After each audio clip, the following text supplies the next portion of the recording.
Tattoo pandemic season 7. Another lady don't come outside now when they tackle people where they blast them because say she draw Bobrisky tattoo for her chest.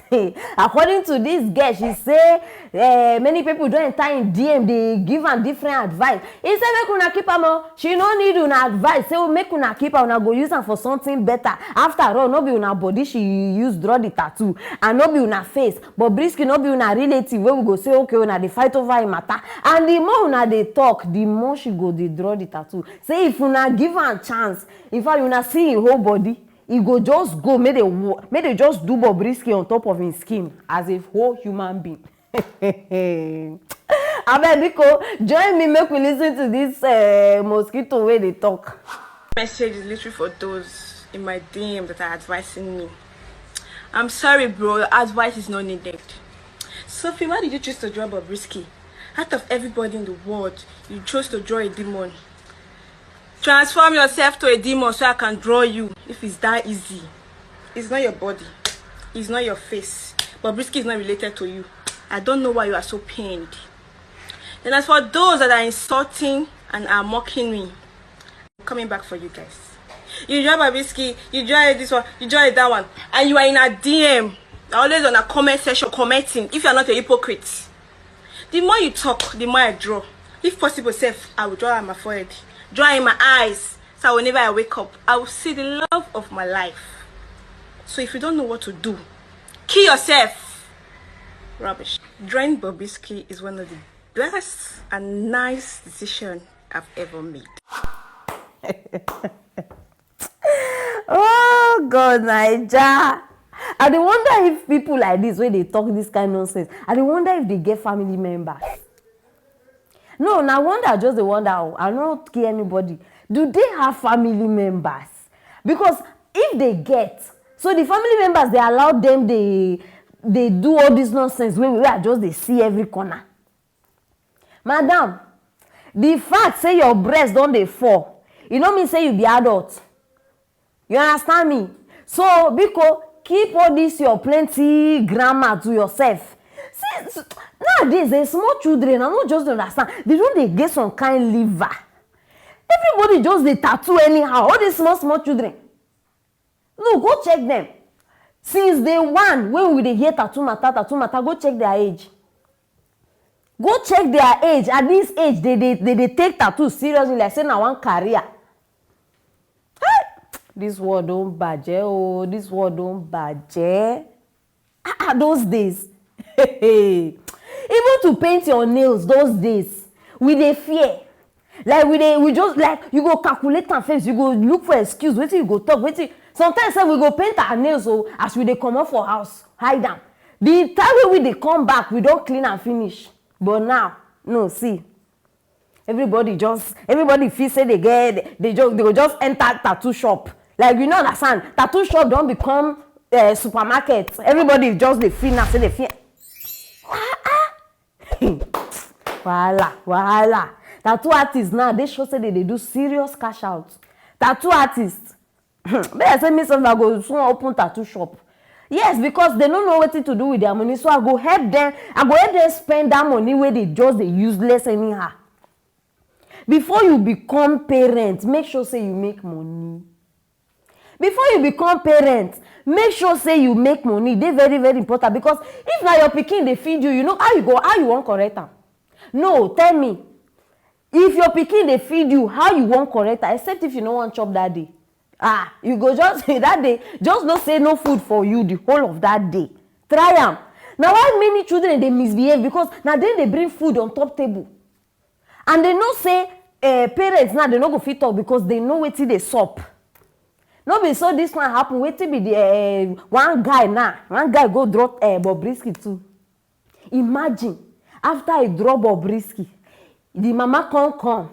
Hey Bobrisky, thank you ma, God bless you, long life and prosperity. I know just make you no be saying na me just dey talk. Abeg, join me, make we watch the video. Hi Bobrisky, good morning ma. Please, my son will come with you. Please help my son. My son draw you for their hand. Please, oh, God will bless you, my mama. Long life and prosperity. Oh, God will bless you. Oh, bye.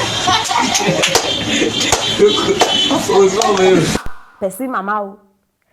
Person mama now una just watch now. Shame everywhere. Shame everywhere. She even dey call Bobrisky ma. Like I no just understand. Una dey smoke foolishness. Foolishness now na smoke because I know that everybody just any small thing. You were supposed caution your pikin. Say don't do that, don't do this. Your pikin never draw you o. Go una do video, una come outside dey tell us. He never draw you, he draw Bobrisky. Even they come out, they bless Bobrisky.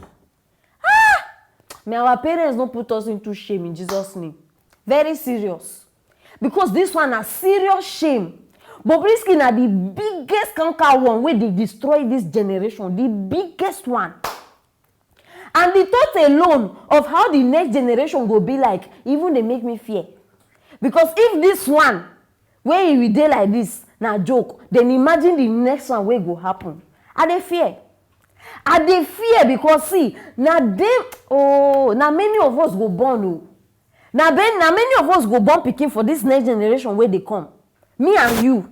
So abeg, we get plenty work to do. We get plenty work to do. By that time, we don born our children, and by that time, the system go even worse. Parents. See, thinking of this thing now in another way, because she also mentioned una hear am for the video where she dey talk say many of una na hypocrite because una go dey condemn am, yet una go dey go Bobrisky in DM. She dey talk true. This matter I don talk am before. Many of una go come outside public. Hey, they insult am, they insult Bobrisky, they do this one. Go check behind now then go dey hail am. If Bobrisky put something, they go comment. If Bobrisky do something, they go Bobrisky DM, they beg Bobrisky for money. We don't even know who they with us again. We dey fight this thing, abi we know they fight am. I need know because for her to talk this thing, I be say it dey happen, and through me I don't see am. Some go even they put love emoji if Bobrisky post picture. Una dey fight this thing, or una dey against. I cannot just understand una. Tattoo. Make una check that girl background. Very, very important. Check that girl background. Person wey fit come out talk this kind of thing. No moral values. From the under to the top, no moral value. You come outside, you draw complete man wey get full gundus, pretending to be woman. You draw am for your chest, and you dey come outside, you get mouth. You dey come tell us, you dey come vomit nonsense. Oh my shey. Parents, una need wake up.